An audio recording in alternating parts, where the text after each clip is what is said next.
Evanna, great to meet you again. Thanks a million for talking to us. And Matt, lovely to meet you first time. Nice to meet you too. So, Term and Feckin, Leeds, joined together. You say Term and Feckin like it's a town. Yeah, I know. 5 people. That's it.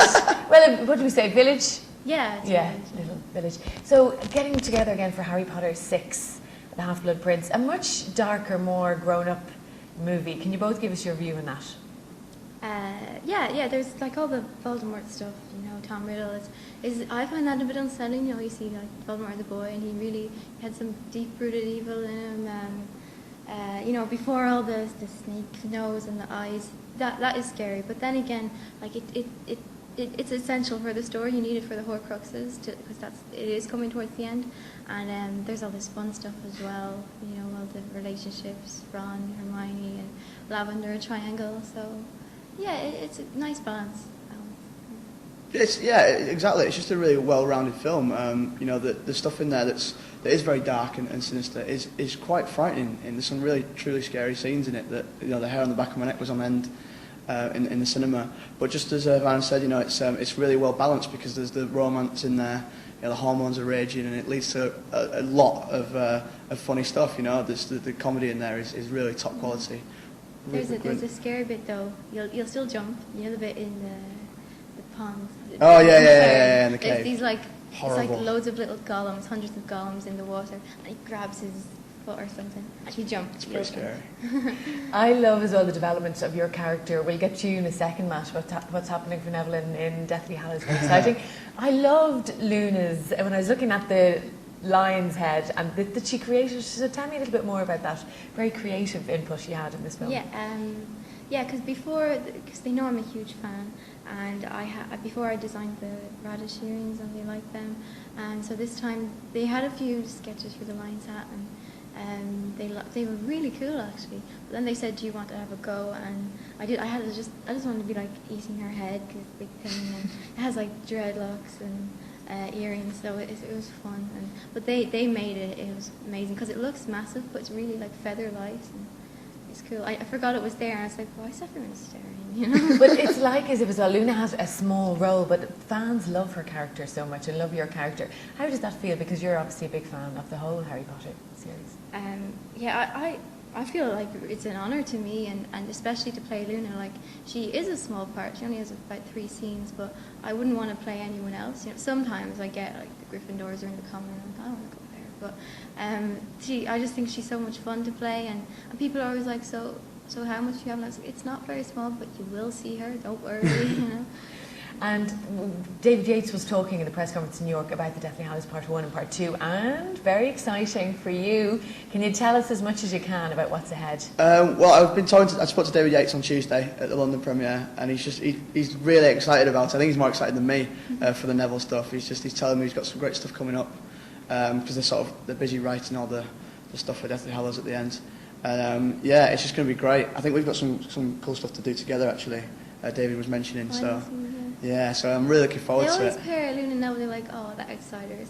Yeah. Let them have their moment. I think they're sort of the story of Neville and Luna, the progression, the evolution of the characters into being able to stand up for what they believe in at the end. It's just so endearing and lovely, so I think that's why we sort of get coupled together quite often. And I can't wait. It's going to be brilliant. I think fans adore them, and I think that more and more is coming for obviously in the final 2 parts.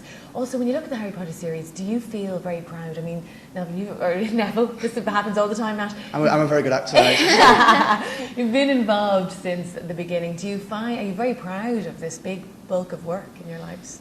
Absolutely. You know, I've acted since I was 5, and just to get this at 11 and do it for such a long time and it to be as successful as it is, it's terribly proud. And you know, when you go to other countries and the fans are turning out in droves, it really gets me in here actually. It's incredible. Yeah, and it's such a big thing, like J.K. Rowling, what she's created. Everyone knows Harry Potter. That's the one thing. All the countries you go to, they're like blah blah blah Harry Potter. Like, that's the only thing we understand.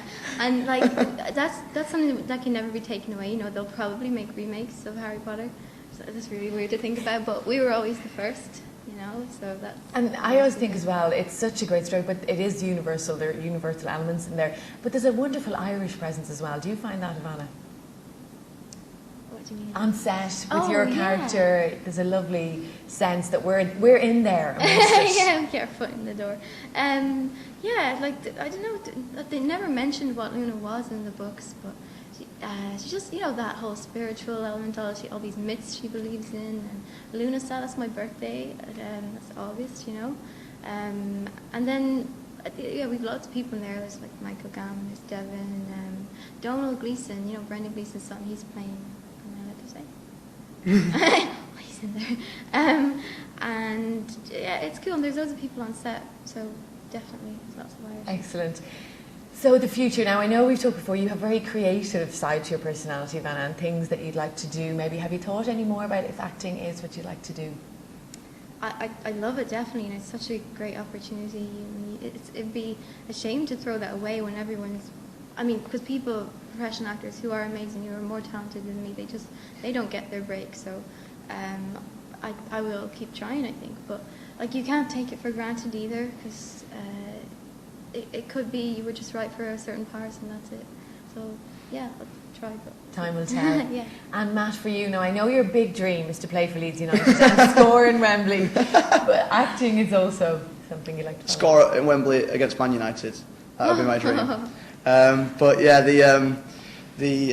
acting, I've done it since I was 15 years now, which is quite a bizarre thing to think about.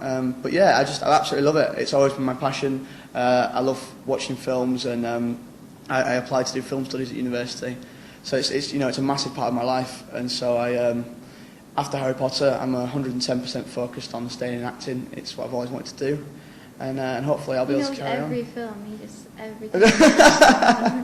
It's because I'm really lazy, so I like just sitting at home and watching films. That's all what I do, and so I just love it. So if I can carry on acting, that would be superb. But again, you know, it's just, you never know in this industry what's going to happen, and so fingers crossed, and I'll try my best. But if not, I can always go back to university and try something else. Okay, and finally, because I know time-wise you're under big pressure, Deathly Hallows. Fans are just dying to see the Half-Blood Prince, Harry Potter 6, and then, of course, the final two parts of the film. What can you tell us that's going to keep people absolutely glued for the two films that are coming out in 2011 and 2012? Wow. Okay, well, we shot some stuff a few months ago. Well, I did anyway, with Dan, Rupert and Emma. And it was the most fun I'd had on set in a long time. It was just, we had such a good time. The atmosphere was incredible. I mean, everyone sort of knows it's the end, but no one's really thinking about it. And we're having so much fun. And I remember I got the full part one script for that, and I wasn't sure how it was going to work, how they're going to split in, all this kind of stuff. I had a lot of questions, and I think I read it in the car from the studio to Leeds. I read it in about 2 hours from start to finish, and it was just brilliant. It was the most confident I've been about a script, so it's going to be good. And any of the lines they stuck in are totally true to character, and I would recognise some of them just taken directly from the book.